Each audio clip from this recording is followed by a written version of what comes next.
uno de este segundo encuentro ya del ciclo Humanizando la Salud de la Corporación Desafío Humanidad. Mi nombre es Carlos Urriola, actualmente cumplo el rol de director ejecutivo de la corporación. Y es bueno siempre compartir que nuestra corporación tiene como misión generar una cultura del encuentro que despierte una esperanza y promueva la humanización de nuestra sociedad. Y en esa búsqueda hemos querido realizar este encuentro, junto también, eso, vamos a decirlo, junto a nuestro amigo Arnoldo Cisterna, con lo cual hemos estado pensando y diseñando toda esta serie de encuentros. Quien es Arnoldo, el director del Instituto Relacional. Así que, hola Arnoldo, bienvenido también. Hola Carlito, mucho gusto. Y en este encuentro conversaremos con Manuel Díaz Olaya, quien nos hablará desde su experiencia en España y Europa sobre la fragilidad de la humanidad ante el COVID-19 y qué lecciones desde Europa podemos hacer, sobre todo para evolucionar hacia una sociedad saludable, que es un concepto que está bien en el fondo de esta conversación que queremos hacer junto a Arnoldo y el resto también de los miembros de la Corporación Desafío Humanidad. Posteriormente, para que sepa, tendremos dos devoluciones y ahí le hemos pedido a Vladimir Pizarro, quien amablemente ha aceptado dar una devolución a la conversación con Manuel, y también de Sebastián Villa, quien es miembro de Desafío Humanidad.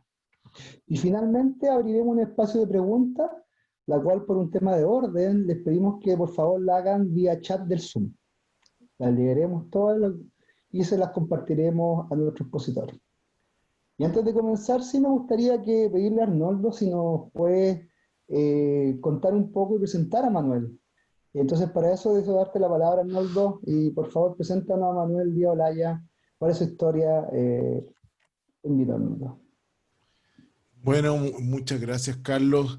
Le quiero dar la bienvenida a todos los que han generado este espacio en su agenda para conversar sobre el impacto de la salud en el mundo, la salud de la pandemia y en la vida en sociedad, cómo se ve afectado nuestro mundo producto de este tremendo impacto cultural que genera la pandemia en el mundo completo.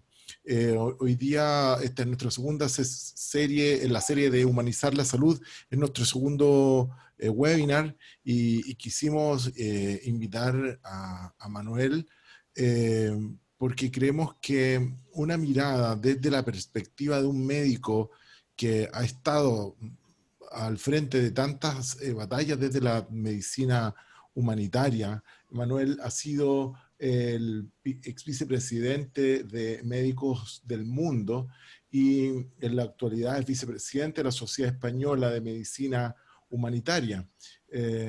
Y ha estado en diversas campañas de ayuda humanitaria, en diversas crisis humanitarias en el mundo, mirando lugares muy pobres y situaciones donde la pobreza y la salud están directamente vinculadas, generando de manera sistémica espirales que muchas veces generan más deterioro, tanto en los factores sociales como también en los aspectos psicológicos y emocionales que van generando este tipo de crisis. Conversando y preparando la sesión con Manuel, y le pedimos que pudiera compartir cuáles han sido los principales aprendizajes que la pandemia ha generado en Europa, en el mundo, ponernos a conversar sobre cómo los efectos psicológicos y psicosociales de la pandemia también es la manera en cómo entendemos la salud. Claramente la fragilidad humana se ha puesto sobre la mesa, un tema que muchas veces pretendemos como obviar en lógicas de prosperidad y crecimiento inaudito como se ha pensado en las últimas décadas.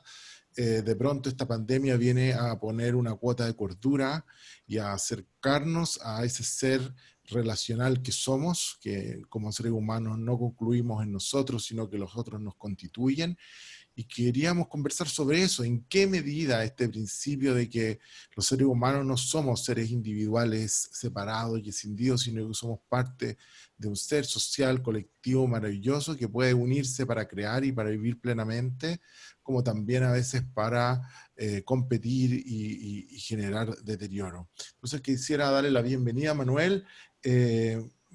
me gustaría que él nos contara un poquito más de su decisión, por qué decidió ser médico, pero es que esta decisión por la medicina humanitaria, por la mirada sistémica de la salud en el mundo, y con eso quiero sencillamente darle la bienvenida y agradecerle este tiempo que se ha dado para poder compartir con nosotros. Así que Manuel, bienvenido, gracias por acompañarnos. Buenas tardes a todas y a todos, un placer poder estar aquí con vosotros, con ustedes.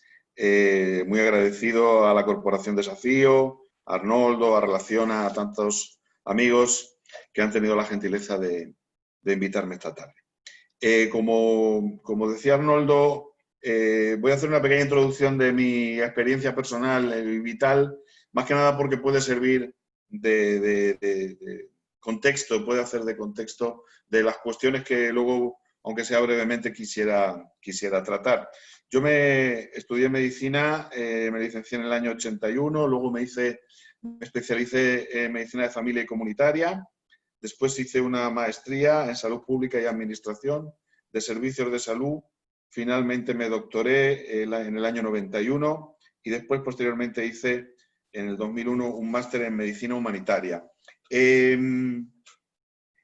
La mayor parte de mi experiencia profesional ha sido, bueno, una primera parte de mi vida profesional ha sido la asistencia, trabajando como médico de familia en diferentes centros de salud de Madrid, fundamentalmente en barrios y en zonas muy deprimidas, donde tuve la suerte de conocer realidades que me impactaron, de las condiciones de vida de la gente y como decía Arnoldo, cómo todo eso repercute de manera indudable en la salud y en las necesidades de salud de la población.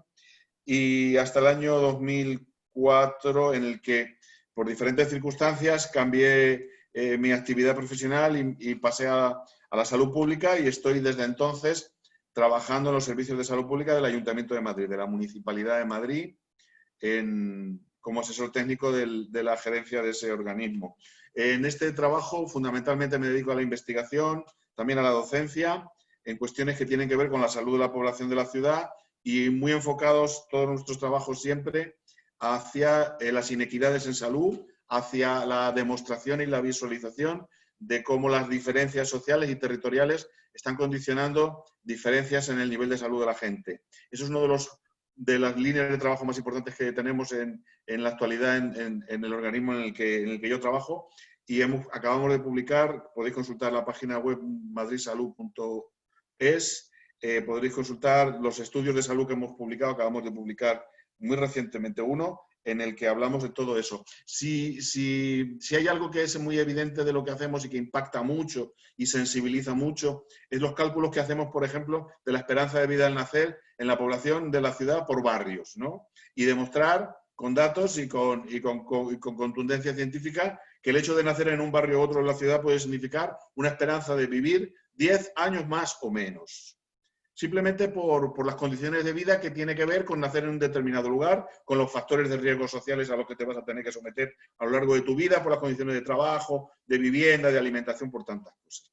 Eso es un trabajo que nos parece muy importante y que, llevado a un indicador como es la esperanza de vida, nos está resultando extraordinariamente impactante. Incluso con él se llega muy bien a la población. La población entiende muy bien ese concepto y rápidamente sensibilizamos en relación a esas diferencias de una manera muy nítida. Es una de las líneas de trabajo que más ventaja nos da. Tanto es así que hasta hace poco, en los debates políticos de los grupos políticos en la ciudad, se utiliza mucho esa información, ¿no? ¿Por qué en un barrio la gente vive en peores condiciones y por qué la gente tiene peor salud en un barrio que otro? Pero en toda esta trayectoria profesional que estoy acabando ya de contar, siempre ha habido en mi vida una suerte, que yo creo que ha sido una suerte importante, el poder abrir periódicamente unas ventanas al mundo, a otros mundos, que ha sido mi trabajo en la cooperación al desarrollo y sobre todo en la ayuda humanitaria, ¿no? Como decía Arnoldo, trabajé como voluntario siempre, este trabajo siempre ha sido voluntario. Trabajé en Médicos del Mundo durante muchos años y tuve la suerte, como digo, de participar en muchos proyectos de ayuda humanitaria. Son proyectos en los que la ayuda o la cooperación se da específicamente en la medida de las necesidades de los seres humanos cuando están atravesando situaciones límites para su propia supervivencia. Hablamos, como saben, de guerras o de desastres naturales, ¿no? Y entonces ahí lo único que importa es el ser humano en su situación límite, y nuestro trabajo únicamente es atender sus necesidades básicas, fundamentalmente las de salud, sin ningún tipo de contraprestación ni de cambio en nada de lo que se hace. Ese trabajo está perfectamente estructurado y perfectamente delimitado por una serie de principios que son los principios humanitarios, y que son básicamente, como seguramente algunos de ustedes conocen, el principio de humanidad, la independencia, la neutralidad, la universalidad, etcétera, etcétera. En este contexto he tenido la suerte de poder asistir a situaciones muy críticas, pero también muy importantes para mi formación y para el trabajo que he hecho posteriormente en mi vida, como fue el genocidio de Ruanda en el 94, el Mitch en Honduras en el 97, la situación de Afganistán en el 2001, en Irak en el 98, el Líbano en el 2000, en fin, ha habido diferentes escenarios. Yo ya para acabar esta parte muy breve y hablando específicamente de la ayuda humanitaria y de emergencia, cada vez que tengo la suerte de participar en alguna actividad formativa con personal de salud que quiere trabajar en este campo de la ayuda humanitaria, siempre suelo hacerles una reflexión que es una reflexión profunda, mía, personal y de muchas personas que como yo hemos estado trabajando en esto, y es la siguiente. Nosotros creo que fuimos una generación de médicos, de enfermeras, de profesionales de diferentes campos que nos incorporamos a la ayuda humanitaria y a la cooperación en España cuando empezaba. España, en los años 90 es cuando empezaba la cooperación y la ayuda humanitaria en España. Y fuimos pioneros en muchas cosas, pero salimos al terreno sin conocer. Éramos buenos médicos, buenas enfermeras, buenos arquitectos, buenos maestros, pero no teníamos la más remota idea de la realidad que nos íbamos a encontrar y de los problemas que aquejaban a la población que íbamos a encontrar en aquellos lugares tan terribles, porque eran lugares, como digo, en los que se estaban atravesando situaciones muy, muy al límite, ¿no?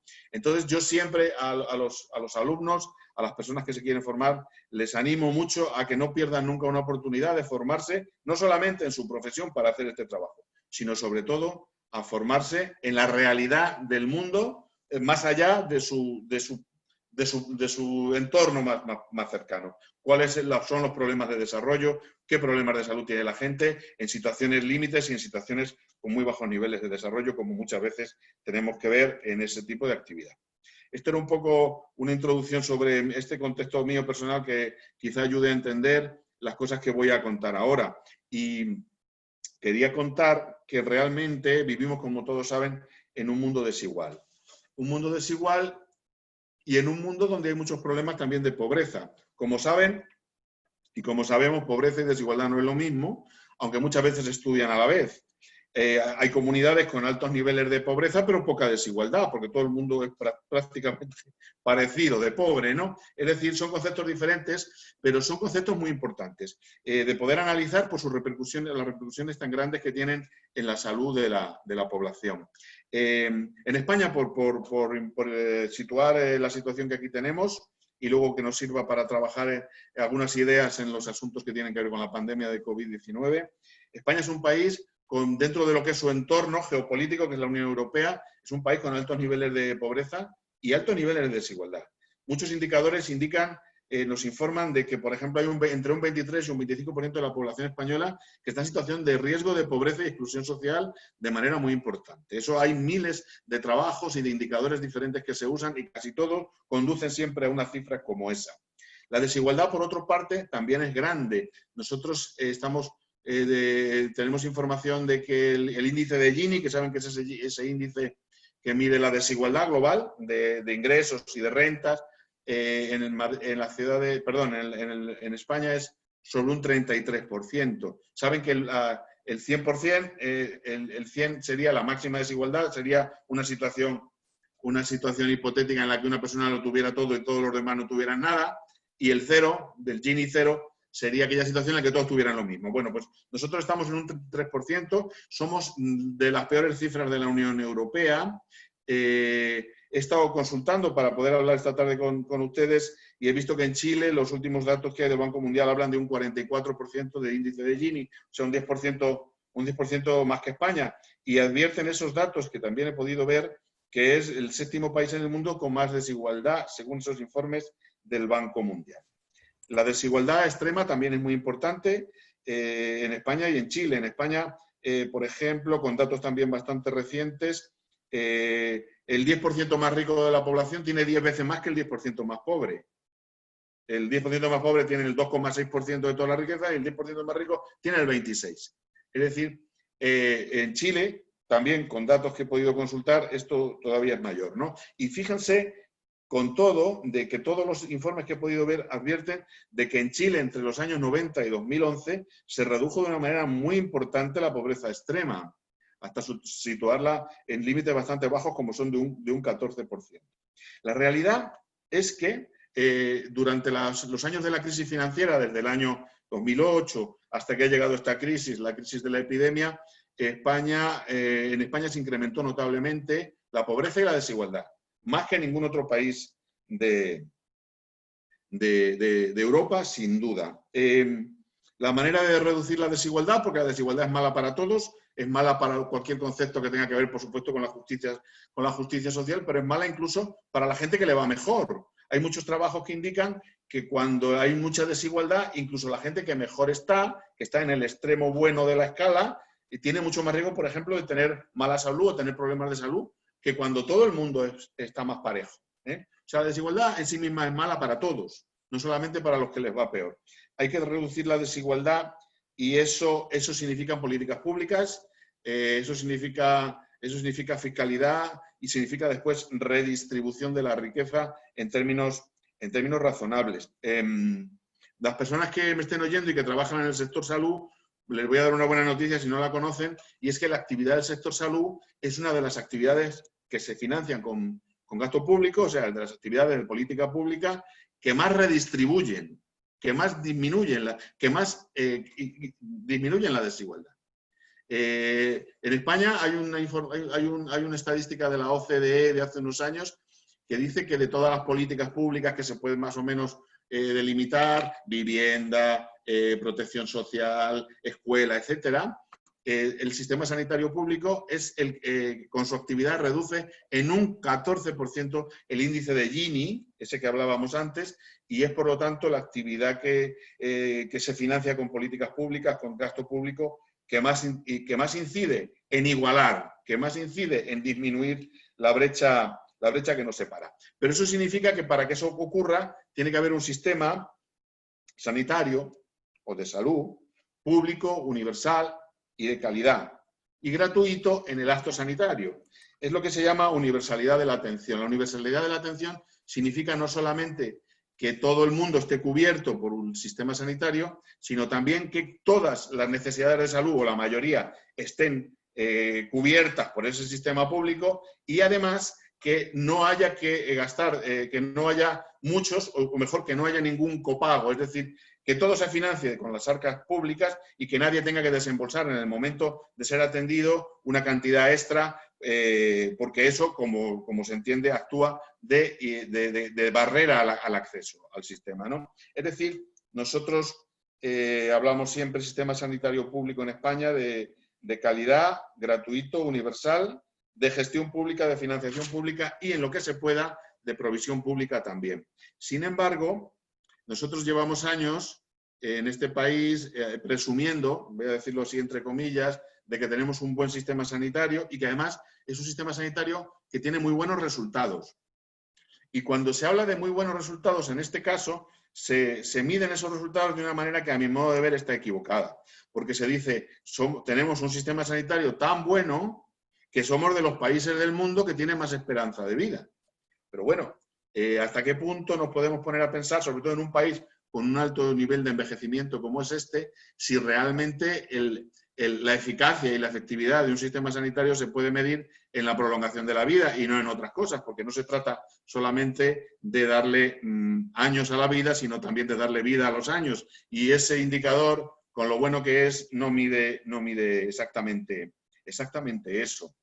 Y si seguimos preguntándonos por todas estas cosas, también tendremos que decir que hubo un político canadiense, todavía vive afortunadamente, que se llamó Lalonde, que en los años 70 hizo un famoso informe, porque se lo pidió el gobierno de Canadá en aquel momento, y ese informe que ha pasado a los anales de la historia de la epidemiología social, indica una cosa muy interesante, y es la siguiente, que la mayor parte de los problemas de salud de la gente dependen de determinantes sociales y de estilos de vida, y no del sistema sanitario. El sistema sanitario es el que menos incide en el nivel de salud de la población.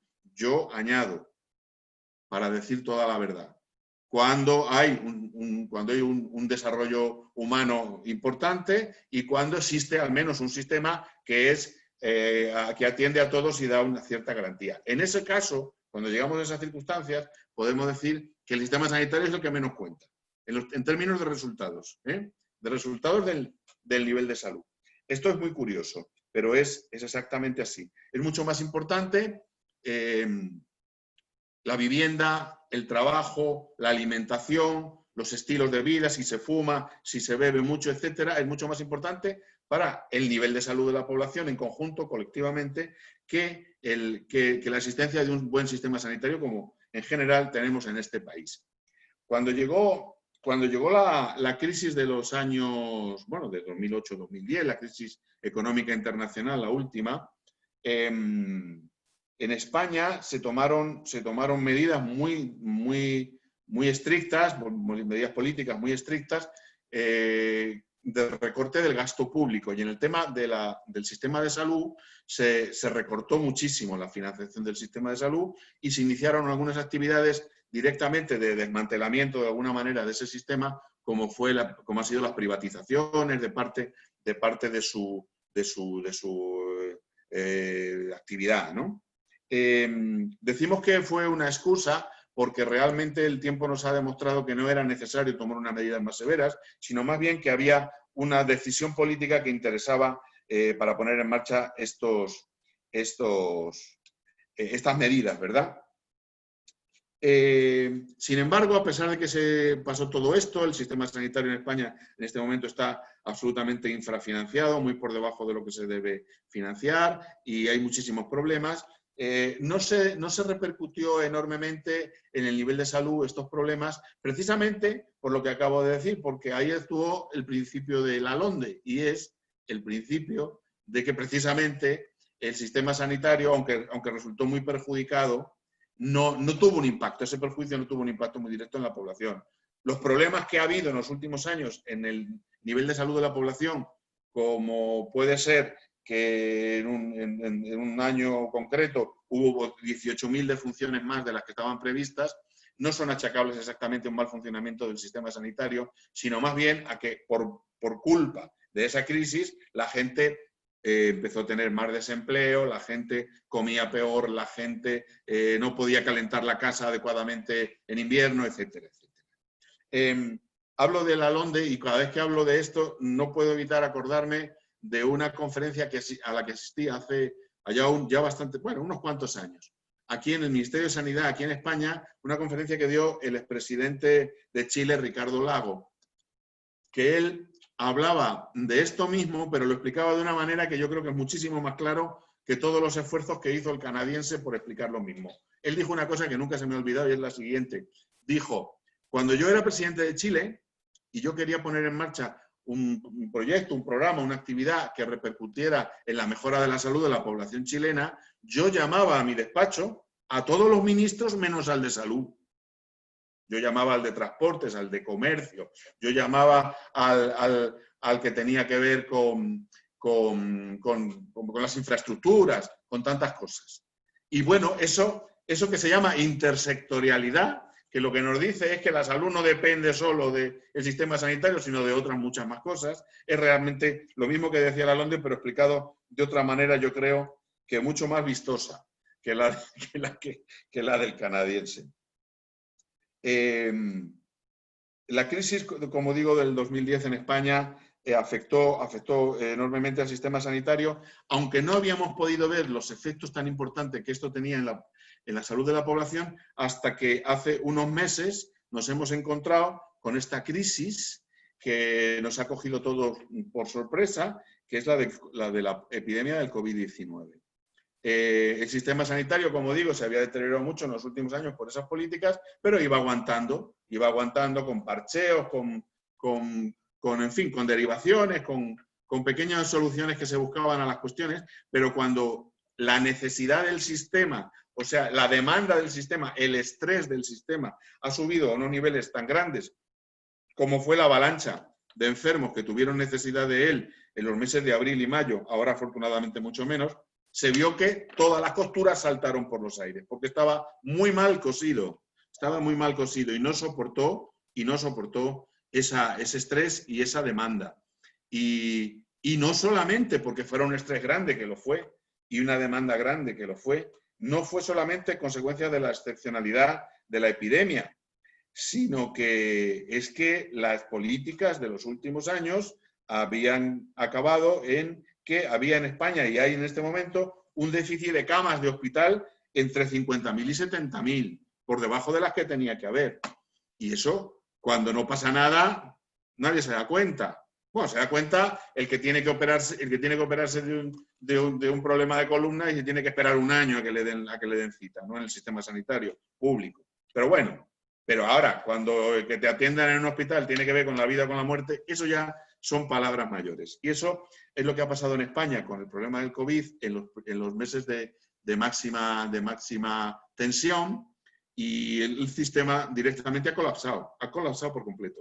Y eso ha tenido enormes problemas. Seguro saben que España es de los países de Europa donde peor nos ha ido la epidemia, donde ha habido más mortalidad, donde ha habido, yo iba a decir más casos, pero lo de los casos, que ahora hablaré un poco de ellos, es una cuestión bastante relativa.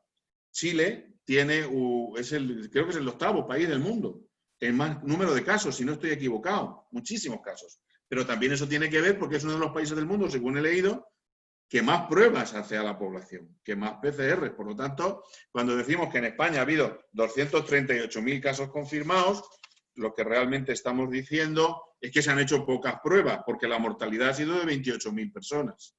Sin embargo, Chile, con 347.000 casos confirmados, ha tenido una mortalidad mucho más pequeña, 9.187. Quiere decir esto que posiblemente en Chile se estén haciendo con seguridad muchísimas más pruebas que las que se están haciendo en España por persona, por 100.000 habitantes.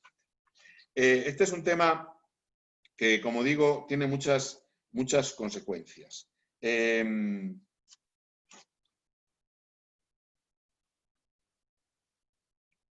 La tasa bruta, por ejemplo, la tasa de casos en España ha sido de 608 casos por cada millón de habitantes hasta este momento, y en Chile ha sido de 480, o sea, bastante por debajo. No, perdón, esa ha sido la tasa de defunción, perdón. La tasa de defunción por habitantes en Chile es mucho más baja que la de España. Yo creo que con todas las cosas que nos han pasado y que nos están pasando todavía, hay algo que hay una enseñanza que queda por encima de cualquier otra cosa y sobresale por encima de todo, y es que todos somos vulnerables y que nadie está a salvo si no estamos todos a salvo. Porque esto es un problema de la comunidad, es un problema de la población, es un problema en que todos arropamos a todos, y si a algunos le va mal, les va a ir mal a la mayoría.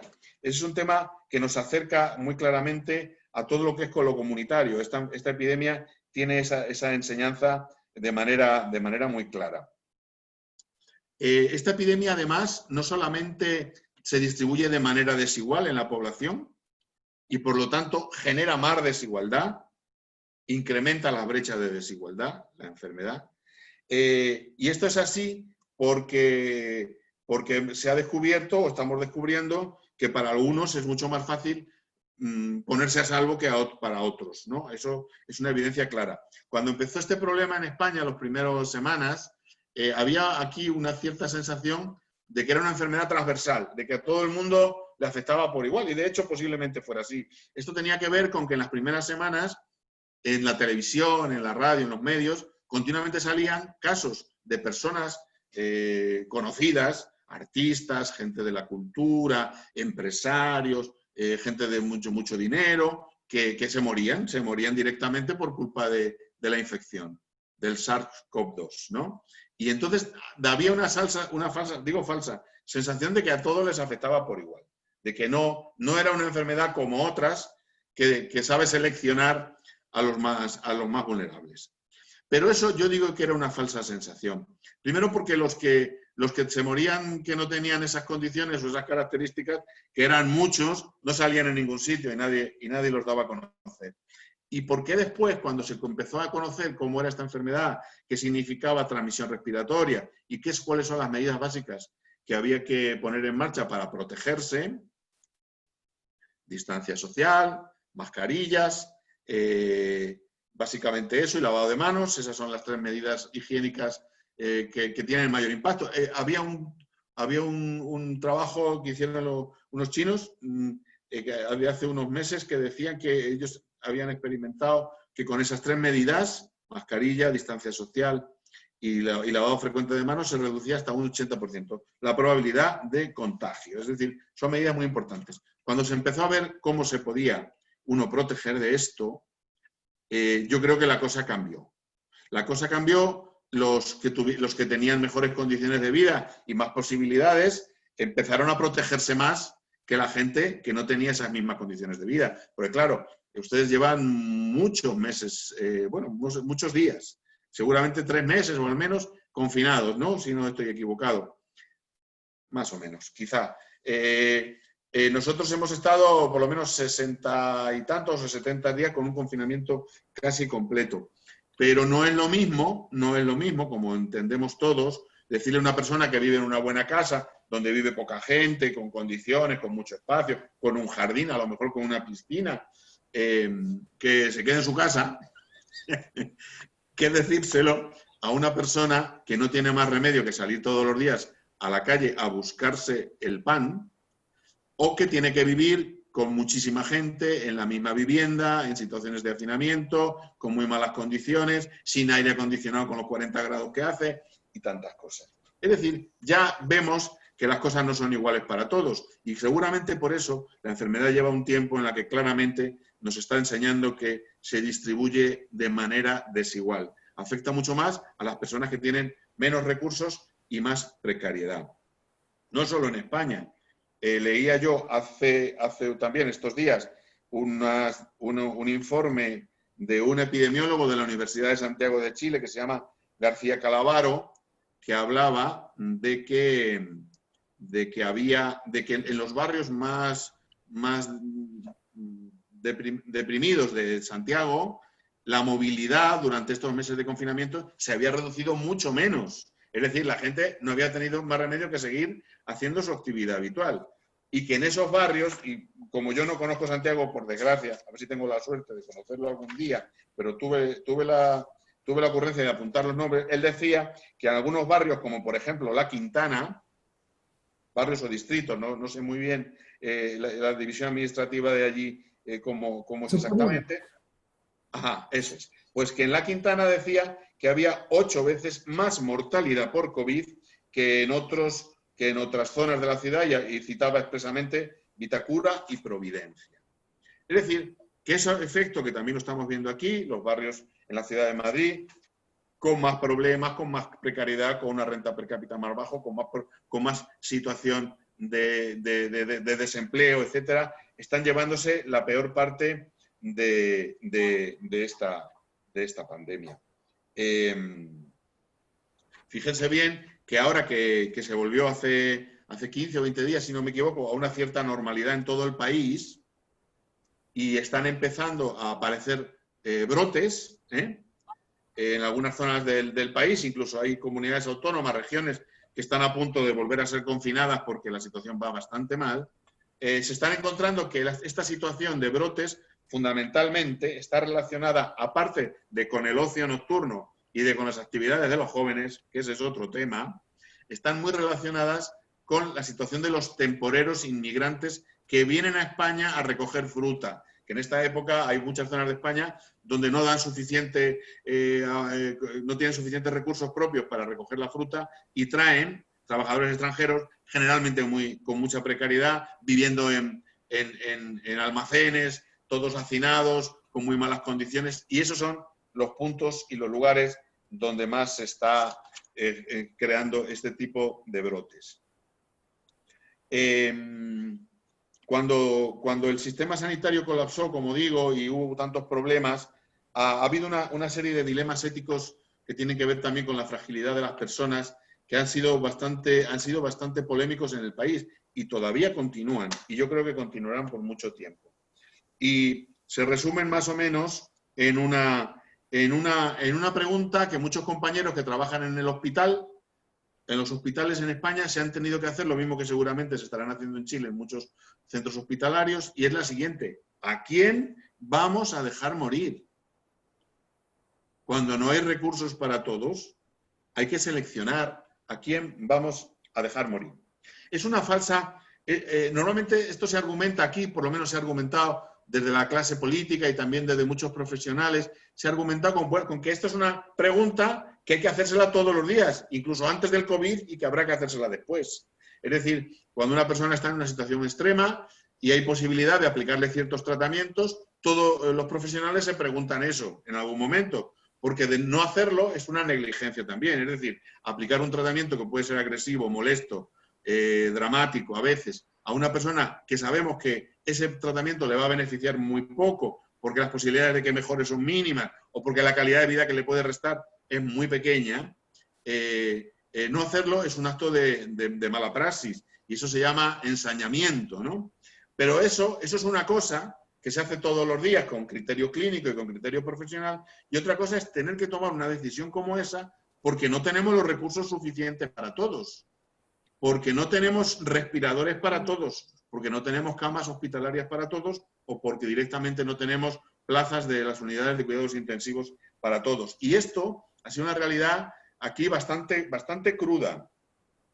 Tanto ha sido así que si nos miramos las estadísticas que da el Ministerio de Sanidad en España, por ejemplo, en este momento, vemos una cosa tan sorprendente como la siguiente: el 86% de las personas que han fallecido hasta ahora en España por este virus eran mayores de 70 años. Pero las personas que han ingresado en la UCI, en las unidades de cuidados intensivos, desde que comenzó la epidemia, solamente el 33% de ellas eran mayores de 70 años. Es decir, a la mayor parte de los mayores de 70 años, directamente se les ha restado la posibilidad, se les ha dejado más o menos que murieran sin la atención que se les podía haber dado, porque no había plazas para todos. Y ha habido que priorizar directamente por el criterio de edad, muchas veces por el único criterio de edad, sin valorar en muchas ocasiones, ya que no había posibilidades, las capacidades y las posibilidades de cada uno para poder seguir adelante con este problema, ¿no? Aquí ha habido otra situación dramática, yo creo que en todos los países, no sé si en Chile, porque este tema no lo he podido estudiar, pero quizá también ha habido una situación tremenda que ha sido las residencias de mayores, las residencias de ancianos. En España, más del 70% de todos los fallecidos han sido en residencias de mayores, pero en unas condiciones bastante terribles que ha generado una polémica que yo creo que va a traer muchas consecuencias en el futuro. Y es que hubo, por ejemplo, en la Comunidad de Madrid, donde yo vivo, hubo una decisión del gobierno de la comunidad, el que dirige la región y que gestiona las residencias de mayores, de una decisión que era indicar a todos los directores de esas residencias que a los mayores de 70 años que enfermaran por este problema no se les enviara al hospital. Es decir, para evitar evidentemente el colapso y los problemas, pero también es verdad que las residencias no estaban preparadas, la mayor parte de ellas no están medicalizadas, no tienen personal sanitario que sea capaz de atender a una situación de una persona que está en una situación terminal o que tiene muchísimos problemas de salud, porque como se dice cuando vamos a la ayuda humanitaria, a los lugares de conflicto, a los lugares de guerra o a los lugares donde ha habido un desastre natural, el orden de prioridades es salvar la vida, pero si no se puede, curar la enfermedad. Y cuando no se puede, aliviar el dolor. Pero siempre, siempre acompañar. Y ha sido terrible ver cómo han muerto tantas personas mayores en las residencias prácticamente sin ningún tipo de atención. Desde luego sin atención especializada, pero muchas veces ni siquiera las personas que trabajan en esas residencias han sido capaces de atender adecuadamente los últimos momentos de esas personas en esas situaciones tan terribles. ¿A quién vamos a dejar morir? Y ese ha sido una realidad muy grande en este país, que como digo va a tener su trascendencia porque ya ha habido muchas demandas judiciales contra el gobierno de la Comunidad de Madrid en este caso y contra otros gobiernos de regiones diferentes por estas decisiones que tomaron, que las familias, por supuesto, no están favorables, no quieren aceptar y no van a aceptar.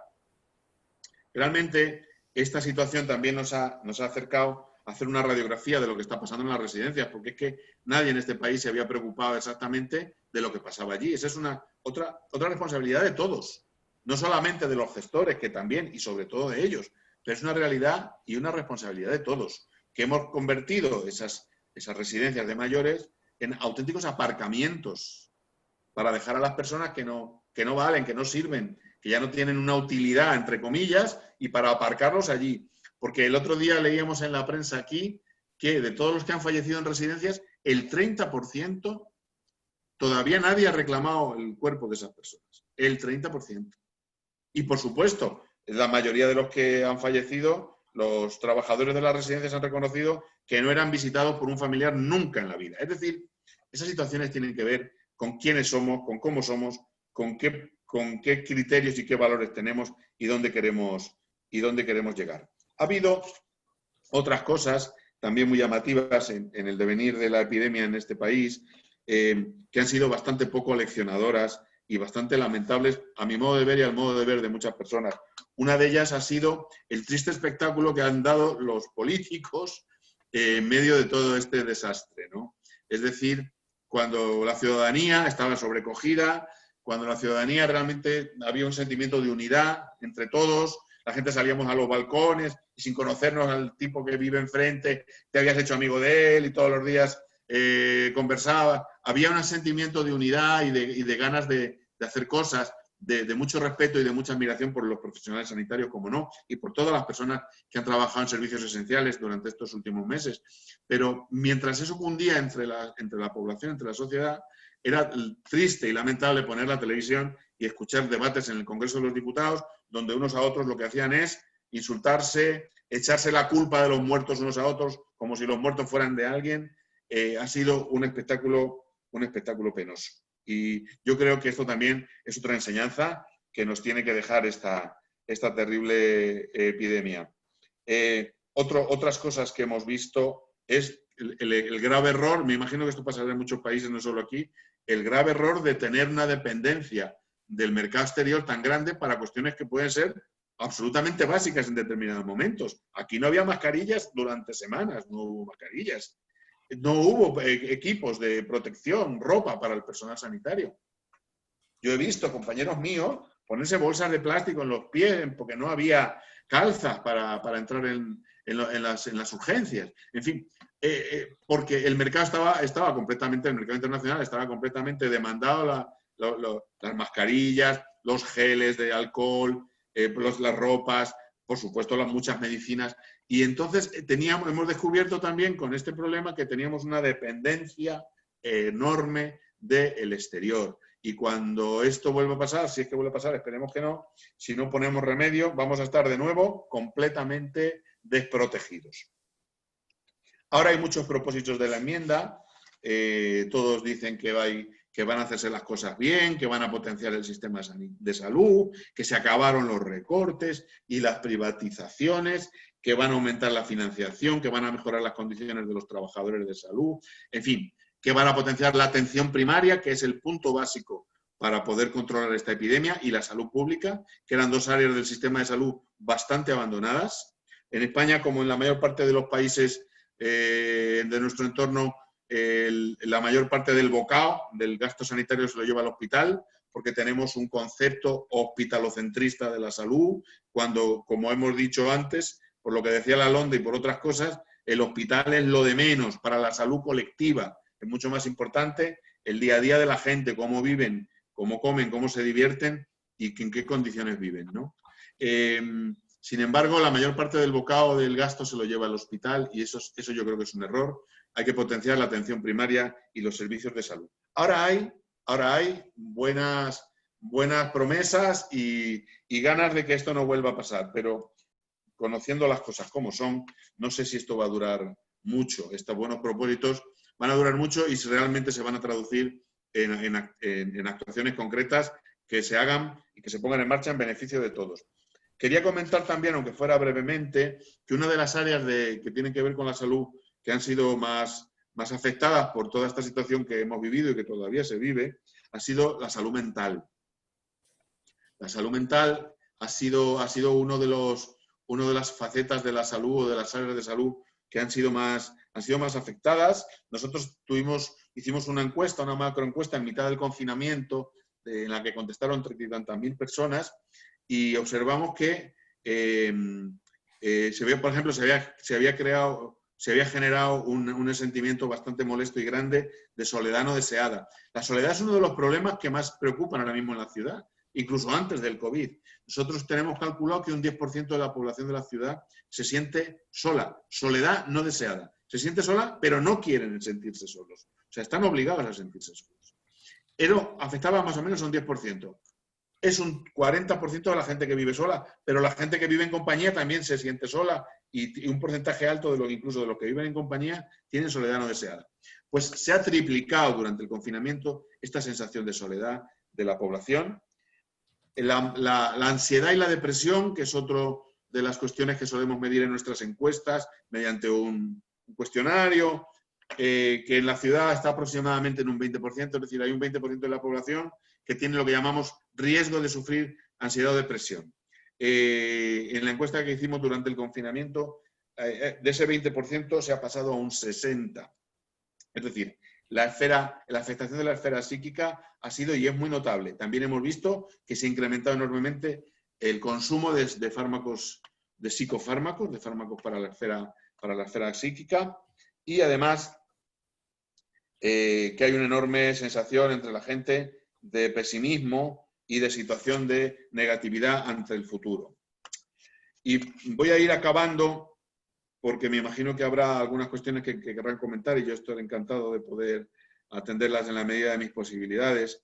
Estábamos hablando de las enseñanzas que nos ha dejado esta epidemia, y yo creo que una de las cosas que se demuestran es que existe un vínculo ineludible entre la salud individual y la salud colectiva. Esto para mí es una de las enseñanzas.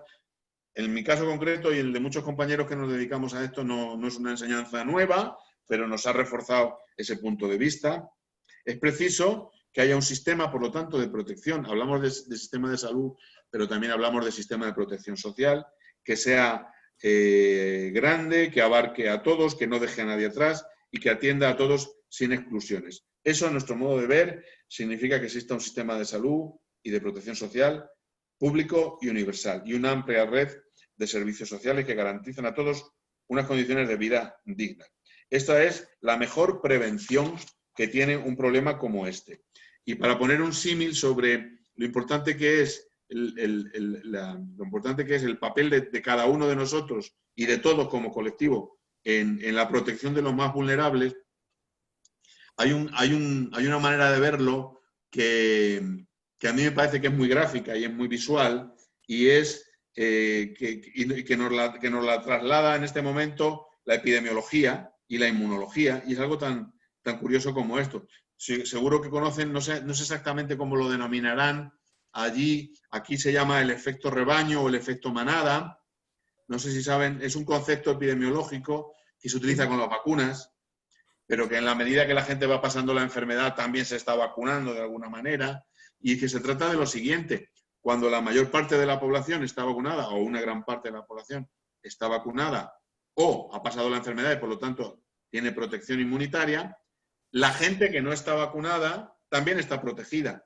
por ellos. Es decir, no sé si en Chile se ve, aquí se ve con cierta frecuencia ciertas modas, sobre todo de padres modernos, lo digo entre comillas, que deciden no vacunar a los niños. Eso es una moda, me imagino que es mundial, pero desde luego en España se ve mucho. Y esos niños de esos padres tan irresponsables tienen una suerte muy grande, y es que los padres de los demás niños no son tan irresponsables y les vacunan. De tal manera que sus hijos, que no están vacunados, están protegidos por los demás. Cuando llegó el virus del sarampión a la escuela, el virus no es capaz de caminar porque todos los niños, la mayor parte de los niños, no adquieren la enfermedad. Por lo tanto, están protegiendo, actúan como un escudo de los niños que no tienen la suerte o de haber pasado la enfermedad o de estar vacunados. Este efecto, que es un efecto que se utiliza en epidemiología y en vacunología, yo creo que es un símil muy bueno de cuál es la situación de todos ante esta epidemia. Es importante que todos actuemos como un escudo para los más vulnerables y para eso tenemos que ser responsables, pensar no solamente en nuestra salud, sino en la salud de todos, y seguro que con esa fuerza y con ese espíritu lograremos vencer esta terrible epidemia que nadie hace unos meses hubiera ni imaginado que íbamos a vivir en el mundo entero. Y nada, les agradezco muchísimo la atención y estoy a disposición de lo que quieran plantear. Muchas gracias, Manuel. Claramente las cifras que nos entregas y algunos de los puntos que has marcado no solo son interesantes, sino también conmovedores. Así que gracias por compartir. Le quiero dar la palabra a Vladimir Pizarro. Vladimir Pizarro ha sido director de hospital, director del Servicio de Salud Occidente, de toda la zona occidente de Santiago, doctor en salud pública en Barcelona. Te damos la bienvenida, Vladimir. Me gustaría que nos pudieras acompañar con algunas preguntas. Luego va a estar Sebastián Villa también preguntando. Gracias. Gracias, Arnoldo, y gracias, Manuel, por la presentación que nos has hecho. Y quiero tomarme de algunos elementos que describiste que me parecen fundamentales para abordar un poco cómo funciona el sistema de salud chileno y a partir de eso hacerte una sola pregunta que me gustaría que nos orientara. Lo primero, tú partiste hablando respecto de un indicador que se usa en todo el mundo para poder definir el estado de salud de la población o el resultado o éxito o no de los sistemas de salud, que es la esperanza de vida. Y la esperanza de vida, de alguna manera, da cuenta, ¿no? Y permite comparar cuál es el estado de salud de distintos países, incluso el estado de salud dentro de una propia población, como es un país, por ejemplo. Y coincido contigo, esto lo han dicho muchos autores, en términos de que son los determinantes sociales quienes influyen en mayor medida en la salud o enfermedad de un grupo de personas. Y tal vez la pobreza sea el que más incide, ¿no? De hecho, para agregar solo un dato a los datos que tú ya nos entregaste respecto de Chile, hay varios autores que han estudiado esta esperanza de vida comparando distintas comunas en el país, y algunos han llegado a determinar casi 14 años de diferencia en esperanza de vida entre personas que viven en las comunas de altos ingresos de la capital, de acá de la región metropolitana, en comparación con comunas de bajos ingresos que se ubican, por ejemplo, en la región de la Araucanía. Imagínate, 14 años de diferencia, una diferencia brutal. Una cosa que también hablaste, y tiene que ver con esto de que la salud pública, de alguna manera, es un factor que reduce enormemente las desigualdades cuando se administra o se pone una mirada desde la salud pública, ¿no? El problema es que nosotros en Chile, y esto para contarte un poco cómo funciona el sistema de salud, nosotros tenemos en Chile un sistema mixto de salud, como sistema, ¿no? En donde convive un sistema público, que es responsable de la salud de casi el 76% de la población, y tenemos un sistema privado que convive a la par con este sistema público que se hace cargo y tiene un total de casi el 24% de la población que son beneficiarios de ello. Y las diferencias entre uno y otro son abismales, ¿no? Tenemos un sistema privado en donde en general la satisfacción de sus usuarios es bien alta, están contentos con la salud que les entrega el sistema privado, y naturalmente la cara opuesta a la moneda es que las personas que son beneficiarias del sistema público no están tan satisfechas con este sistema de salud. Ahora, es tanto así, la insatisfacción más grande que tienen en general las personas del sistema público tiene que ver con el acceso, es decir, con la oferta que entrega el sistema público, y la oferta que entrega el sistema de salud público chileno es bien escasa en general, sobre todo cuando se requieren atenciones de mayor complejidad, cuando hablamos de especialidades, cuando se requieren procedimientos quirúrgicos. Y de alguna manera, lo que ha ido haciendo el sistema para poder compensar esto es que ha abierto una vía en donde el sistema privado ha complementado el sistema público, y por lo tanto hace parte de las prestaciones que el sistema público debiera entregar a sus beneficiarios, lo entrega el sistema privado. Pero lo que te quiero decir es que el sistema privado no es poco lo que hace en términos de atender a los beneficiarios del sistema público. De hecho, el 43% Esta es una cifra que entrega la Asociación Chilena de Clínicas, de clínicas privadas del país. El 43% de todas las prestaciones que hace el sistema privado son a beneficiarios del sistema público. Es decir, casi la mitad de todas las prestaciones que se hacen en las clínicas privadas son a usuarios o beneficiarios del sistema público. Esto naturalmente muestra dos cosas, ¿no? Uno, la carencia de oferta que tiene el sistema público y lo que tiene que suplir el sistema privado, pero lo más dramático es que pone una barrera de acceso gigantesca, ¿no? Porque para poder acceder al sistema privado hay que acceder con un copago. Claro. El sistema público cubre una parte, pero la persona para poder acceder a eso tiene que pagar un copago. Y esto genera una desigualdad brutal, ¿no? El que tiene dinero, el que tiene recursos, paga por su atención, y el que no tiene queda fuera de las prestaciones y tiene que esperar en el sistema público a que la oferta escasa que le entregan en algún momento pueda entregarle la atención que él requiere. Entonces es un sistema que básicamente se basa en la capacidad de pago de las personas, ¿no? Quien tiene accede a mejor salud, quien no tiene, tiene una peor salud. Pero además es una salud súper individualista, ¿no? De hecho, para aportarte otra cifra, que también lo entrega la Asociación de Clínicas de Chile, cerca del 40% del gasto que se hace en salud en el país es gasto de bolsillo, es decir, pago directo de las personas, aparte de lo que pagan en su seguro, ya sea las ISAPRES o FONASA, tienen que desembolsar el 40%, ¿no?, de todo el gasto de salud directamente desde su presupuesto familiar, ¿sí? Y eso, otra variable que redunda, ¿no?, en esta desigualdad. El que tiene dinero accede a buena salud, el que no tiene accede no accede a buena salud. Ahora, ya estoy llegando un poco a la pregunta que te quiero hacer, ¿no? Porque de alguna manera para ustedes los españoles es bien obvio esto de tener un sistema público de salud, un sistema no solo público, sino que además universal, que cubre a todos. Y eso que para los españoles parece tan obvio, aquí en Chile no es tan obvio, ¿ah? De hecho, si hiciéramos la consulta seguramente habría una diferencia bien grande entre quienes están de acuerdo o no con tener un sistema universal de salud que cubra y que entregue, ojalá, la mayor equidad posible a todos los que son beneficiarios del sistema, es decir, a todos los chilenos. Ahora, si miramos lo que ocurrió con el COVID, ¿no?, es bien particular, ¿no? Esta es la primera vez en los últimos 40 años en donde el Ministerio de Salud decidió para esta pandemia hacerse cargo de todo el sistema. Es decir, tomó el control del sistema público y del sistema privado, ¿sí? Y durante los últimos meses, y seguramente no va a durar mucho más, hemos tenido un sistema unificado, un Ministerio de Salud que controla ambos sistemas. Y eso naturalmente ha sido bien equitativo, ¿no? De hecho, una cosa que yo valoro mucho de cómo se ha enfrentado la crisis del COVID hoy día es que se ha entregado igualdad de condiciones para todos, ¿no? Si una persona se enferma en Coyhaique, ¿no?, y no hay camas en Coyhaique, puede ser trasladado a una clínica privada, todo pagado por el Estado, a Santiago, si es que aquí hay camas críticas, por ejemplo, ¿no? Y todos acceden a los exámenes, etc. Tú das un buen ejemplo que hoy día nosotros somos un país que testea mucho, y por lo tanto tenemos los resultados que tenemos en términos de cifras abultadas de casos contagiados porque hemos hecho un buen testeo.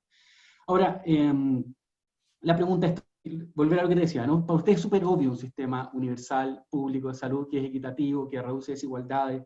Hay que discutir, tú lo planteabas, el tema de la financiación, ¿no? ¿Cuánto gastamos como sociedad en la salud? Y eso es un tema que están enfrentando ustedes, pero no discuten la universalidad. Entonces, mi pregunta, y ahora sí llego a la pregunta, es, ¿cómo crees tú que como chilenos, como sociedad, debiéramos avanzar a este sistema universal de salud, idealmente único, ¿no? Por lo tanto universal, pero además solidario? ¿Cuáles son los fundamentos que ustedes ponen en esta discusión, que seguramente para ustedes son bien transparentes hoy día, no los hablan porque están como en el inconsciente colectivo? Pero ¿qué valorarías tú o qué consejo nos darías en términos de poder avanzar a un sistema universal y más solidario? Hombre, es complejo dar una respuesta que sea posible, ¿cómo decirte? Que sirva, ¿no? Que sirva para resolver ese dilema. Aquí, como dices, la universalidad de la atención es un bien preciado, que la gente, como dices, no discute porque todo el mundo considera que es lo que tiene que ser, ¿eh? Aunque incluso eso es así, porque quienes ponen en marcha políticas que van un poco contra ello, y como digo, en los últimos 10 años ha habido y hay bastantes iniciativas en ese sentido, nunca lo exponen directamente. Esto esto quiero decir que lo adornan de una manera como, y de hecho lo niegan. Esto no va contra la universalidad, esto no afecta al sistema público. Pero la verdad es que para que en este país funcione el sistema privado es necesario que se deteriore el público. O sea, la gente prefiere el público siempre y sin lugar a dudas, porque es la mejor atención, la de más calidad, la más solvente, la más... En fin, de hecho, uno de los problemas que han tenido en Madrid, por ejemplo, que ha habido una iniciativa muy amplia de privatizar algunas cosas, es que cuando a la gente le programan una intervención quirúrgica, por ejemplo, le llaman a su casa de un call center y entonces le dice, oiga, su hospital público es tal, ¿no? Allí van a tardar 3 meses en operarle. De hecho, quienes gestionan estos servicios ya se han encargado de cerrar 20 o 30 camas de cada hospital público para que haya pocas camas y no haya más remedio que recurrir al privado. O sea, todo tiene, ¿te das cuenta? Eso no lo explican, eso se sabe. No se explica porque la gente se opondría a ese sistema, ¿no? A esa manera de hacer las cosas. Pero eso funciona así. Entonces, a la gente le dicen, en su hospital público van a tardar 3 meses, pero si, no, unas cataratas, por ejemplo. Pero si viene al privado, que también, claro, lo paga, el paciente no tiene copago. Es directamente el hospital público, por así decir, de sus propios recursos, el que le va a pagar al privado esa intervención. O sea, que ese dinero es el público que va a repercutir al hospital privado. Pero bueno, o sea, que no es un problema para el paciente de copago en este caso, porque eso no se ha planteado. Le dice, no, si se lo hace en el privado, en vez de 3 meses, lo vamos a hacer en 15 días. Y el problema que ha habido es que la gente no quiere el privado. La gente prefiere esperar 3, 4 o 5 meses y hacerlo en el público. Porque la gente comprende que el público es donde hay más garantía, donde se va a hacer trabaja mejor, donde están los mejores profesionales. De hecho, si tú, como has estado en Barcelona y conoces un poco la realidad sanitaria de este país, las personas, los grandes profesionales que tienen hospitales o que trabajan en hospitales privados, en su tarjeta, lo primero que ponen es que es jefe de servicio del hospital clínico. Porque ser jefe de servicio del hospital público es lo más a lo que se puede llegar. Es la mayor categoría que existe, ¿no? Entonces ellos funcionan de esa manera. Sobre la universalidad, tú sabes que perfectamente conoces que además es uno de los objetivos de la OMS para los próximos años de sostenibilidad, etcétera, en políticas de salud en el mundo entero. Hay que avanzar pero, o sea, podemos pensar qué se puede hacer a nivel práctico y como herramienta o como estrategia. Pero yo creo que el problema principal es que tiene que haber políticas desde arriba. Tiene que haber políticas que quieran realmente potenciar el sistema público y trabajar en la universalidad de la atención en ese sentido. Tiene que venir de arriba. Y luego, cuando haya esa decisión política y esos intereses en el nivel político estén claros, porque en política, como sabes muy bien, las promesas y los intereses no son verdad hasta que no se pone el dinero encima de la mesa y se dice qué se va a hacer con ese dinero. Aquí todo el mundo habla de muchas cosas, pero hasta que no se traduce en fondos que van a determinadas cosas, no se sabe si eso se va a hacer o no. Entonces, yo creo que tiene que haber esa decisión política. Yo creo que en Chile están en una buena situación después de lo que ha pasado, en que ha habido esa integración de lo público y lo privado y que a partir de ahí se pueden generar dinámicas que avancen hacia eso. Yo creo que entre las cosas malas que están pasando, que son muchas con el COVID, destacan algunas cosas buenas y es que nos estamos replanteando como sociedad muchas cosas, aquí también pasa, muchas soluciones que no habíamos pensado. En una cosa que no tiene nada que ver con la salud, pero que tiene que ver con la actividad de casi todos, el teletrabajo, que en España era una cosa que la ponían en marcha una mínima cantidad de personas que lo pueden hacer. Hoy en día ya se está asumiendo que eso va a ser el futuro de una gran parte de los trabajadores. O sea, con este problema se están incrementando actividades y cuestiones que no estaban planteadas ni en la agenda de nadie y que ahora, como no hay bien que por mal no venga, a lo mejor podemos avanzar en eso. En el tema de Chile que me planteas, que es muy interesante y muy importante, yo creo que a lo mejor lo que ha ocurrido de integración de ambos sistemas es una buena piedra, es un angular y un punto de partida interesante. Y ahí la universalidad, como sabes, tiene que avanzar en tres componentes. Afectar a todos, es decir, incluir a todos, no puede haber exclusiones. Que haya la mayor cantidad de servicios incluidos, o sea, que el catálogo de prestaciones sea el máximo posible. Y, por último, que en la medida de lo posible, que toda la financiación, o la mayor parte de ella, provenga de lo público y no necesite la aportación, el copago del bolsillo particular de cada persona, porque, como tú dices, eso es uno de los limitantes del acceso más importantes que existen. Aquí, en estas políticas de los últimos años, que digo yo, que han ido un poco en contra del sistema sanitario público, se ha puesto en marcha los copagos para muchas cosas en el país, en cuestiones de servicios sanitarios. Y aquí la gente con mucho sentido no lo llama copago, lo llama repago, porque la gente sabe que eso ya lo pagó. Eso ya, con sus impuestos, fueron a la bolsa donde se paga el sistema sanitario. Y ahora lo que le exigen es un esfuerzo adicional. Por lo tanto, no es copago, es más bien repago. Muchas gracias, Manuel. Gracias. Quiero dar la palabra ahora a Sebastián Villa, miembro de Desafío, quien va también a comentar y hacer una pregunta. ¿Se escucha bien? Muchas gracias. Sí, se escucha. ¿Escucha? Sí, sí. Bueno, primero que nada, Manuel, muchas gracias. Quiero destacar la intensidad con la que exponen nuestros oradores de Humanizando la Salud, porque en realidad es un tema bien contingente y deberíamos estar todos preocupados de entender bien esto. Quiero destacar un par de cosas que nombraste, Manuel. Agregarle vida a los años. Creo que el índice de longevidad es importante tenerlo en cuenta, pero también es muy importante la calidad de esos años de vida. Y ahí entra también otra cosa que nombraste, que es abordar la salud como intersectorialidad, digamos, pensar la salud que como se aborda desde varios puntos de vista. Y ahí entran lo otro, humanizando, que está organizando Desafío, humanizando la sociedad, humanizando la empresa, humanizando la ciudad. Y me gustaría ver más caras jóvenes en estos encuentros. Quiero pedirle a todos los oyentes que inviten a gente más joven, porque es también la unión de fuerzas joven con la gente experimentada la que va a ayudar a que el post-pandemia sea mejor. Y aquí quiero plantearte mi pregunta, que creo que es momento de empezar a pensar cuál fue el impacto que tuvo esta pandemia en el sector de la salud, tanto privado como público. Por ejemplo, y Vladimir ahí podría estar bien interesado en esto, que es qué tanto impactó en las listas de espera esta pandemia.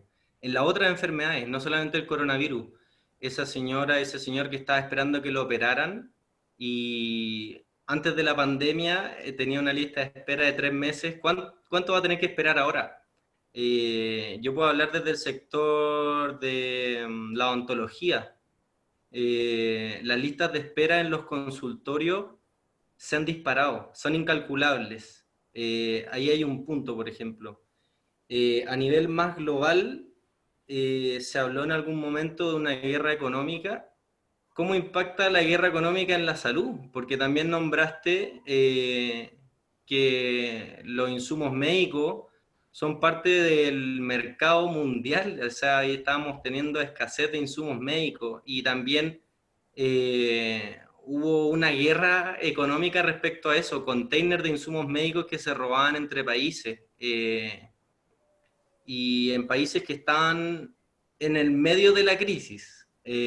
Probablemente a España y a Italia le robaron containers de insumos médicos de otras partes, eso no cabe duda. Sí. Y bueno, la investigación lo puse ahí en comillas, porque eso debería haber sido siempre, pero me gustaría que escuchar tu opinión respecto a en qué grandes sectores puede haber habido un impacto, un poco viendo más a futuro, porque quedo con la sensación de cuando hablamos de humanizando la salud son puras malas noticias, pero hecha la crisis, hecha la oportunidad, tenemos las posibilidades de darle una vuelta a esta crisis y crear cosas mejores de cómo estaban antes. Y creo que es importante saber cómo impactó la pandemia en el sector público y privado para poder abordar esos problemas que se pueden haber generado. Muy bien. Muchas gracias, Sebastián. Muy interesante. Gracias a ti. En realidad, durante el periodo álgido, quizá o el mes, los 20 y tantos, 30 días en la que las cosas estuvo muy mal, el sistema sanitario se desbordó por completo, ¿no? Primero porque la demanda era mucho más grande de la que se podía. Segundo porque el sistema ya estaba mermado, como hemos explicado, por las situaciones de recortes y de otras cosas que han ocurrido. Y además por otro factor que no hemos comentado, pero también es muy importante, porque una gran parte de los trabajadores sanitarios estaban infectados también. Saben que ha sido un colectivo tremendamente castigado en todo el mundo, porque son la primera línea y porque, desde luego en España y supongo que en más países, y porque durante las primeras semanas precisamente no había muchas posibilidades de protegerse bien, entre que no había mucha información sobre este problema todavía, y cómo funcionaba y cómo el virus se transmitía, etcétera. Y que los médicos y el personal de salud no tenían entonces las posibilidades de protegerse de la infección, pues las ropas, los guantes, tantas cosas, pues se infectaron enormes cantidades de compañeros y compañeras, y 50.000 creo que han pasado la enfermedad, médicos en España. Y eso, como te digo, tuvo un impacto, como es lógico, muy importante también en el funcionamiento del propio sistema sanitario, porque se quedaba sin personal, ¿no? Aquí se ha hablado mucho, y las personas que venís del mundo de la salud pública seguro que os iba a interesar este dato que voy a dar. Se habló mucho de que como hay una... Antes hablaba Vladimir de que se hacen muchos test y que por lo tanto se detectan muchos casos. Por lo tanto, el que haya muchos casos o no, en cualquier sitio depende mucho de la cantidad de test que se hacen, ¿no? Pues esa es la lógica, ¿no? Pero, por ejemplo, según el criterio del Ministerio de Sanidad en España, yo creo que responde a criterios de la OMS, un caso solo está demostrado que es un caso y se le puede considerar un caso cuando ha sido positivo a una prueba molecular, como en este caso la PCR generalmente, ¿no? Solamente en esos casos se dice que es un caso. De otra manera no se puede demostrar. Entonces, siempre ha habido dudas de si que seguramente ha habido muchísimos más casos, sin duda, de los que realmente se han detectado, etcétera, etcétera. Y siempre ha habido una duda sobre la calidad de los datos y de la información que manejamos. Y para un poco sobreponernos a esas limitaciones, se empezó a analizar mucho en España una estadística muy curiosa que se llama MOMO, no sé exactamente, MOMO, no sé exactamente a qué las siglas a qué expresión corresponden exactamente, pero son una estadística que se hace todos los años y que se recoge el exceso de mortalidad que hay en un determinado momento del año en relación al histórico que ha habido en los últimos 10 años sobre la mortalidad en esas mismas fechas. Entonces, si se detecta que, por ejemplo, en España, en los meses de abril y mayo, esta estadística ha demostrado que ha habido un 50% más de funciones, no se sabe las causas, son de funciones en general, se recogen de los registros civiles. Ha habido un 50% más de funciones de las esperables según la tendencia histórica de este país en los últimos 10 años en la misma época. Entonces, aquí ha habido una polémica porque la gente pensaba, no, es que la mortalidad que se está dando es mentira. Realmente ha habido por lo menos un 50% más de mortalidad de la que están diciendo. Eso tampoco es cierto. ¿Y por qué no es cierto? Y ahora voy a lo que acabas de decir. Eso tampoco es cierto porque dentro de ese exceso de mortalidad que ha sido muy grande, no son todos casos de COVID. Son muchos casos de otros problemas de salud, otras enfermedades, que han sido desatendidas o se han atendido muy mal o directamente de personas, como hemos conocido en muchísimos casos, que decidieron no ir al hospital por el miedo que tenían de infectarse allí por culpa del problema que estaban atravesando y que son gente que les ha ido muy mal. Es decir, el exceso de mortalidad tan grande que se ha detectado en España y supongo en otros países no es solamente achacable al problema del coronavirus, sino que hay mucha mortalidad en exceso que ha sido como efecto de la desatención directamente. O porque los pacientes renunciaron a atenderse o porque el hospital no pudo atender, el sistema sanitario no pudo atender esa demanda tan grande. Los problemas que vienen, aparte de todo, la crisis económica, va a ser un problema muy importante para todos los países, para los nuestros sin duda también, y para la salud de la gente. En España ya se está hablando del desempleo tan enorme que viene, muchos negocios van a cerrar, muchos trabajos se van a extinguir, el desempleo tan grande que viene y de momento vamos a recordar de nuevo al canadiense más citado en esta reunión, que ha sido el señor Lalonde, y vamos a citarle para que digamos que el deterioro de las condiciones sociales, y en ellos tiene que ver el desempleo de manera importante, va a incrementar enormemente en este país y en todos los países la mala salud, va a incrementar la pobreza y va a incrementar la mortalidad por todas las causas. Vale, muchas gracias Manuel, Sebastián, Vladimir, gracias por las preguntas, por los comentarios. Ahora le quiero... ¿Sí?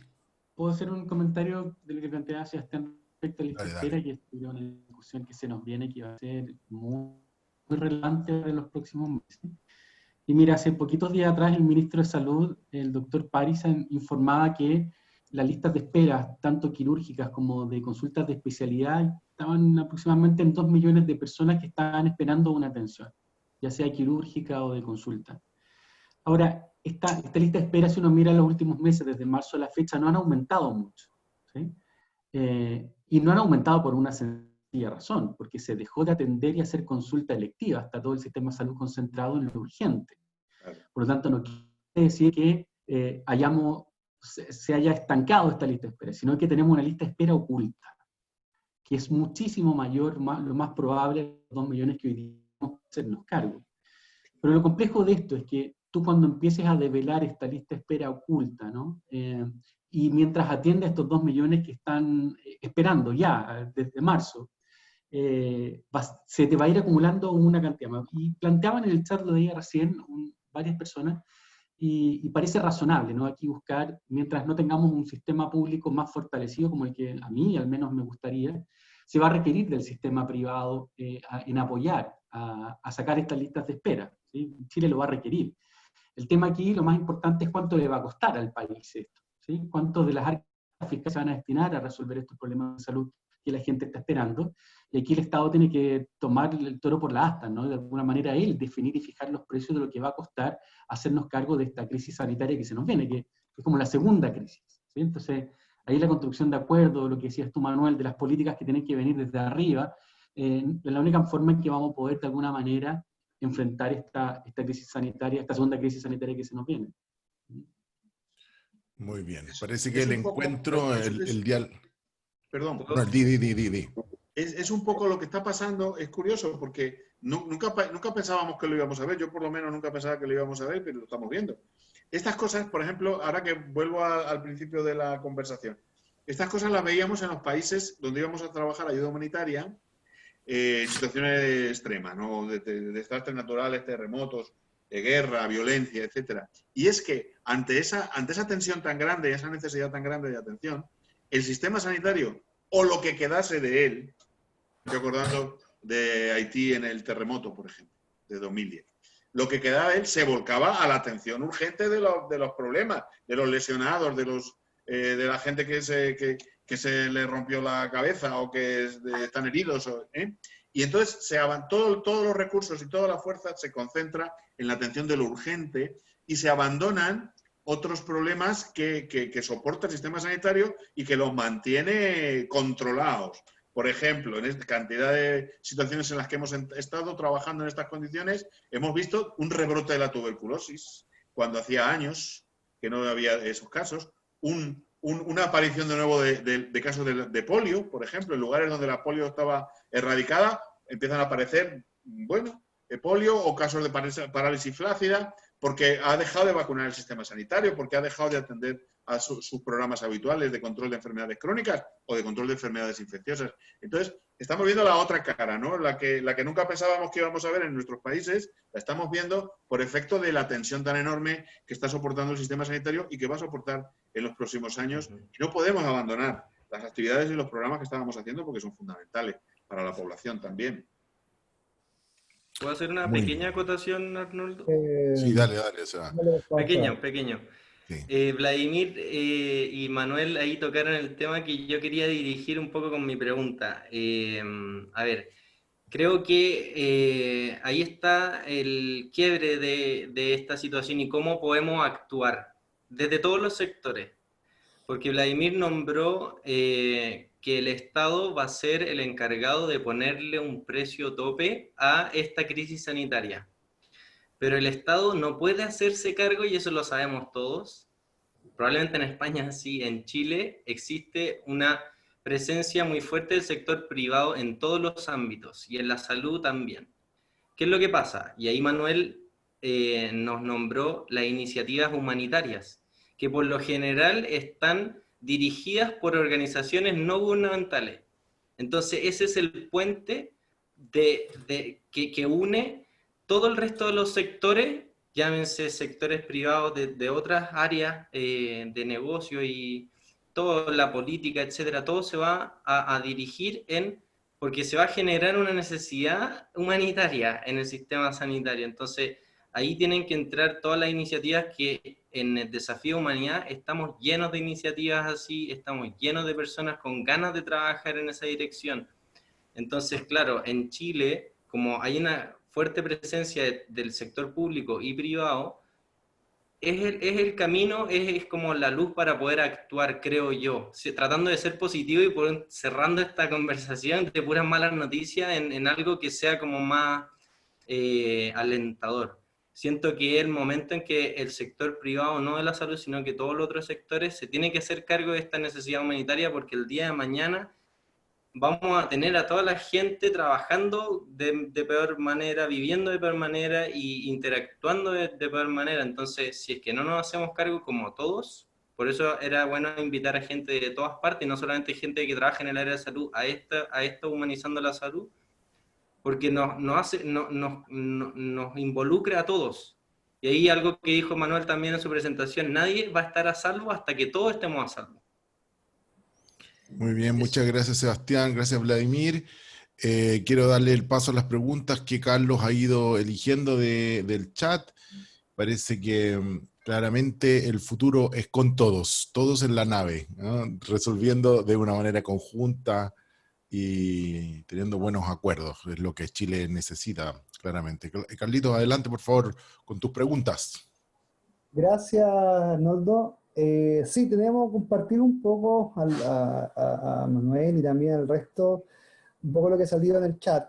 Primero, varias personas como Claudia, Rocío Peña y Cecilia Pérez hablaron de esta desigualdad en los resultados de salud a partir de las condicionantes socioeconómicas distintas que tiene el país. Yo creo que ahí tenemos un gran tema y muestran datos y un poco también manifestaban eso José Manuel respecto a cómo Chile tiene una diferencia en esperanza de vida tan alta entre las comunas más pobres y las con mayores recursos. Y creo que es un desafío que tenemos como país, probablemente también como región. En temas de las preguntas, yo me quiero quedar con un par. Primero una de Miguel Galme, y un poco en la misma línea de Sebastián, que sobre la reflexión de cuáles son los signos de esperanza que uno ve ahora a partir de lo vivido. Es decir, no quedarnos solo con esta sensación de efectivamente muy dolorosa de lo que ha pasado, pero por otro lado también ver como qué posibilidades se abren en un nuevo tipo de sociedad que podamos generar esta idea también de los estados líquidos. Es decir, es un momento que está todo líquido y podemos nosotros generar una nueva sociedad en la cual estas diferencias económicas o incluso otros condicionantes de salud cambian. Creo que Manuel, creo que ahí por ahí también preguntarte qué signos de esperanza ves. Lo otro tiene que ver mucho también con la idea de cómo hacer una mirada más colaborativa en temas de salud a nivel mundial, y efectivamente para evitar que nuevamente ocurra este problema de los insumos médicos. Creo que a lo que como humanidad no podemos permitir lo que vuelva a ocurrir nunca más en la historia. Entonces la pregunta también ahí, tú que has tenido una experiencia tan grande en distintos países, sobre todo en guerra, ¿cómo evitar de que nuevamente vuelva a ocurrir esto que ocurrió, que efectivamente hubo robo de container y no hubo colaboración a nivel planetario? Esa es otra. Y la última, un poco como que nos compartan la experiencia a nivel del personal de salud, cómo fue la salud mental del personal de salud y también qué experiencias positivas hubieron. Por ejemplo, en Chile, aquí Rocío Peña nos explica de que mucha gente de pediatra se cambió a adulto, con lo cual se generó un nuevo trabajo en equipo que no pasaba antes. Entonces también en esta lógica hubo mayor contacto entre personal de salud. Entonces con esas tres preguntas, signo de esperanza, colaboración en temas de insumos médicos y el tema de salud mental del equipo de salud ha salido en el chat, en resumen. Bueno, a ver, en relación a los signos de esperanza, hombre, hemos comentado algunos, ¿no? Y los hemos esbozado. Yo creo que ha habido un sentimiento de solidaridad, ¿no? Ha habido un sentimiento de identidad y de sensación de pertenencia a un colectivo, a una comunidad, y de que es necesario que todos colaboremos y de que todos nos sintamos unidos y caminemos en la misma dirección. Eso, como digo, en España yo creo que se ha notado mucho y que incluso ha quedado por encima de disputas políticas y de otras cosas que han sido bastante poco aleccionadoras, ¿no? Yo creo que ese sentimiento de colectividad y de comunidad y de, como hemos dicho ya varias veces, utilizando una expresión de un amigo mío, un médico de familia también, que acaba de publicar un libro, nadie estamos a salvo si no estamos todos a salvo. En relación a la colaboración entre países es muy importante. Nosotros en España, como no sé si lo saben y si no se lo digo yo, se avecinan tiempos muy difíciles en lo económico por las cosas que también hemos dicho, y sin embargo a los países del sur de Europa, que hemos sido más castigados por la crisis, en especial nosotros e Italia, como saben, de repente ha habido en fin, un apoyo financiero y económico de la Unión Europea. Hace unos días que se aprobó un acuerdo que ha sido como un soplo de aire fresco y como una importante respaldo para el futuro, ¿no? Además, a diferencia de lo que pasó en la crisis económica del año 2008, en esta ocasión esto no es exactamente un rescate, porque las condiciones en las que se nos va a dar los fondos son muy beneficiosas y, en fin, y con todo tipo de ventajas para nosotros. Por lo tanto, ha habido también una respuesta de Europa y de los países que debemos agradecer y de la que estamos muy satisfechos. Y en la situación del personal de salud, pues sí, la situación ha sido muy difícil, lo sigue siendo. El estrés postraumático es uno de los cuadros que más se están viendo ahora entre el personal sanitario. La gente que no ha podido superar o que no está pudiendo superar bien, no solamente situaciones de duelo, porque muchos compañeros o bastantes compañeros han fallecido, sino que todo el mundo ha tenido familiares y personas que lo han pasado mal.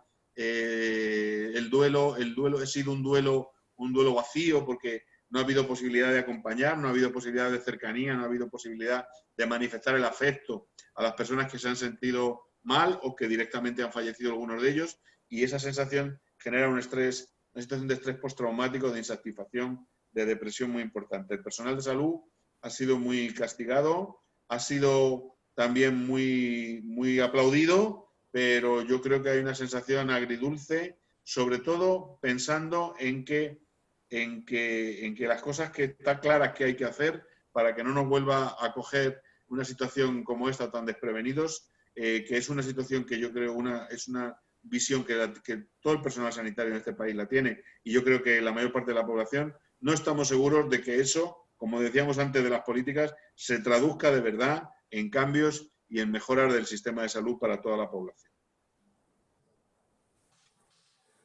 Gracias, Manuel. Si quieres, Arnoldo, tú te despides a nivel... ¿Me Bien, escuchas? muchas gracias. Sí, ya estamos cerrando, ¿no? Sí, estamos en la hora. Vale, perfecto. Bueno, muchas gracias, Manuel, por el tiempo. También darle gracias a Joan Quintana que nos facilitó el vínculo para poder estar juntos y poder disfrutar de este espacio que claramente habla de un cambio en la manera en cómo nos relacionamos y Desafío Humanidad está apuntando directamente a la transformación de nuestra sociedad, la manera como nos relacionamos, cómo nos vinculamos todas, todos, para poder hacernos corresponsables de la salud, del futuro, del bienestar económico y cómo aprender a vivir en austeridad, en lo simple, de forma más liviana, y creo que la pandemia ha traído consecuencias de este tipo, éticas también en todos nosotros, y creo que el planeta empieza a sentir la necesidad de vivir de manera más sencilla, más simple, más sustentable, más cercana, con conciencia de fragilidad, cercanos a la realidad de que somos breves, pequeños y al mismo tiempo profundamente interdependientes. Y creo que ese es el mensaje. Muchas gracias, Manuel, gracias, Vladimir, por tu experiencia en el mundo de la salud pública, en Chile, y el conocimiento, y ayudarnos a contextualizar a nivel nacional esto. Gracias, Sebastián, por el tremendo trabajo que ustedes están haciendo también desde la perspectiva solidaria en el mundo de la salud, y gracias a Carlos y a Patricio por abrir este espacio de diálogo, que hemos tenido una respuesta interesante de personas de distintos hospitales y zonas también que hoy día se han sumado. Habían otros que me decían, para la próxima estoy, para la próxima ya voy.